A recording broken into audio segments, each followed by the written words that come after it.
We underline once again, without the new man, there will be no new world. Without hierarchs, there will be no hierarchy, no world government, and no cosmic order on this planet. He who cannot establish the rule of the spirit over himself will not be able to enforce it in the world either.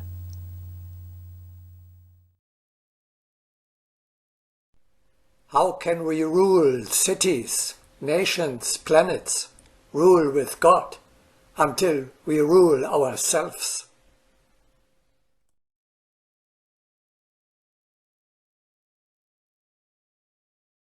As long as we cannot name a suitable person for each level, for each step, for every position of the earthly hierarchy, the hierarchic principle is not yet fully realized.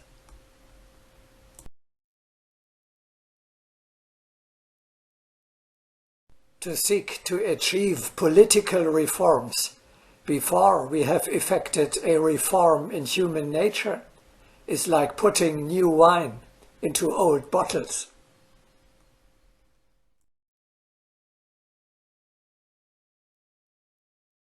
Where are these hierarchs? I cannot see them. For me, no leaders are recognizable. Yes, you are right. When you look around among your fellow human beings, when you review the many faces you have encountered in the course of a lifetime, there are only a few who would seem suitable.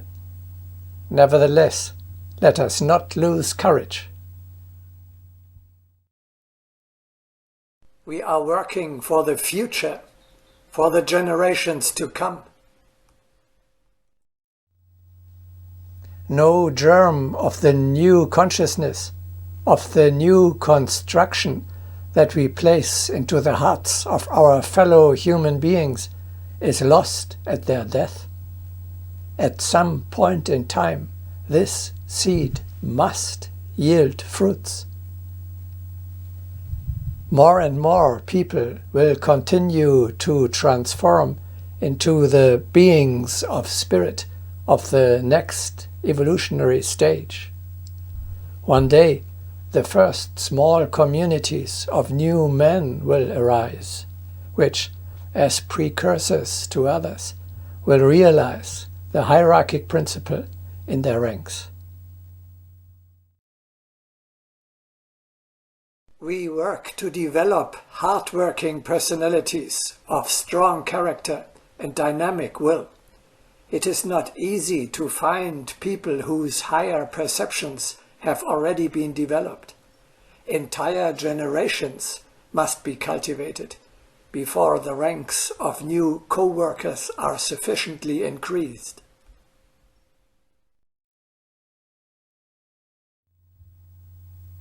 No man is born a master. That applies all the more to the new man and certainly to a spiritual ruler.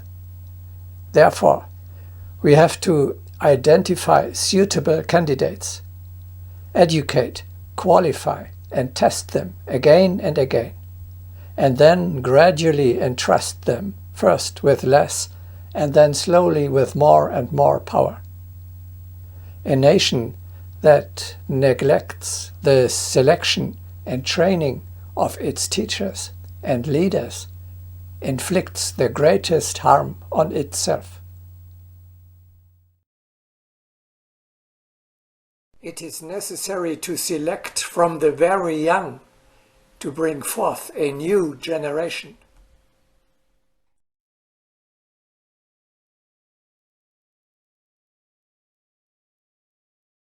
Create heroes, thus it is ordained.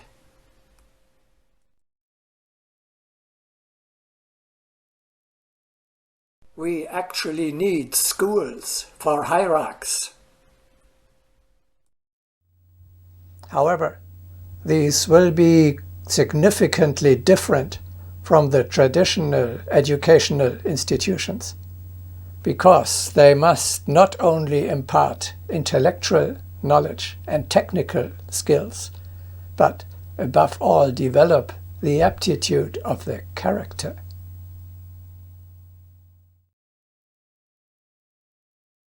Refine the co-workers. Stagnation is the greatest danger for human work.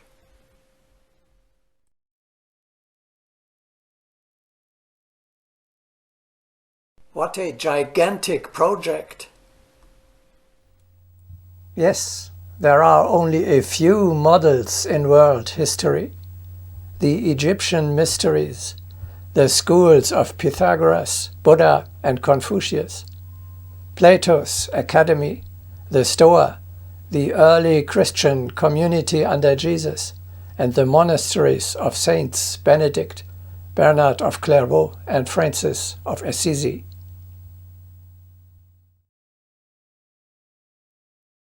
We have therefore to establish a school of the Lord's service.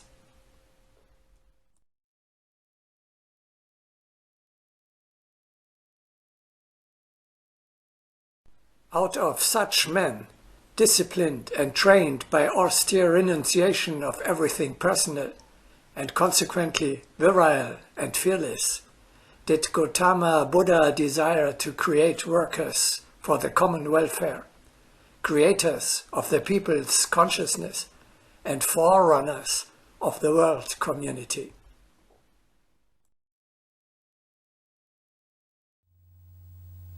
We can go on building upon this tradition, develop it further, and create new schools for the training of spiritual rulers for all levels of the society of the future.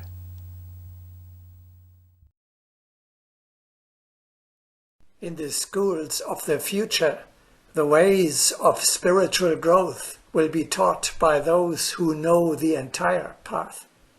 My chosen ones will bring my simple word of what is due to the great nation.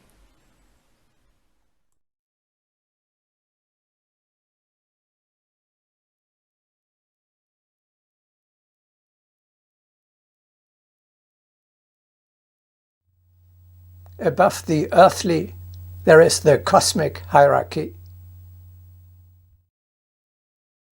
The leaders of this earth, the Mahatmas of Shambhala, receive instructions and support from even higher up.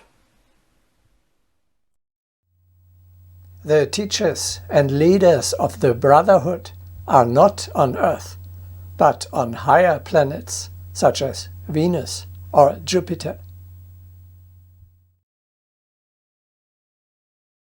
The higher ones send us bliss. We transmit it to you.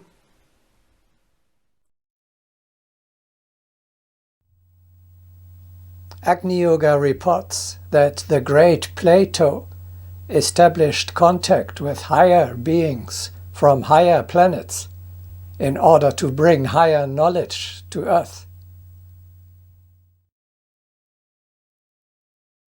People cannot approach the far-off worlds in the earthly state. Yet in the subtle body, the best spirits have already approached such planets and brought back remembrances about their surface structure, coloration, and inhabitants.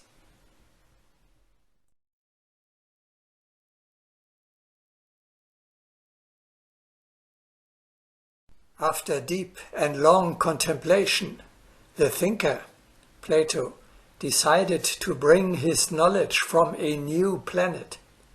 Thus he created a new communion.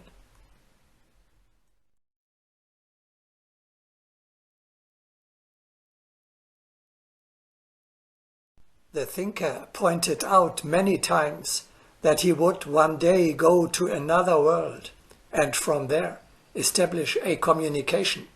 Centuries would be needed for the fulfillment of this task.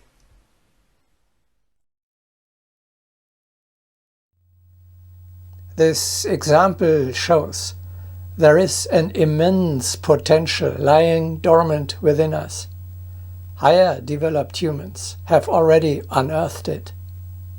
2,500 years ago, Plato was able to communicate by thought with aliens from distant stars. But we, today, do not even want to acknowledge this possibility, let alone begin to use it. That means we are lagging behind Plato for at least 2,500 years.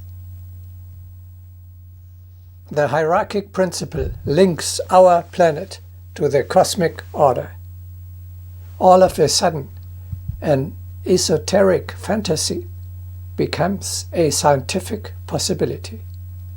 The supreme, the divine will, is transferred via the rulers of universes, cosmoses, galaxies, solar systems, and higher planets, down to our little Earth and into its last corners.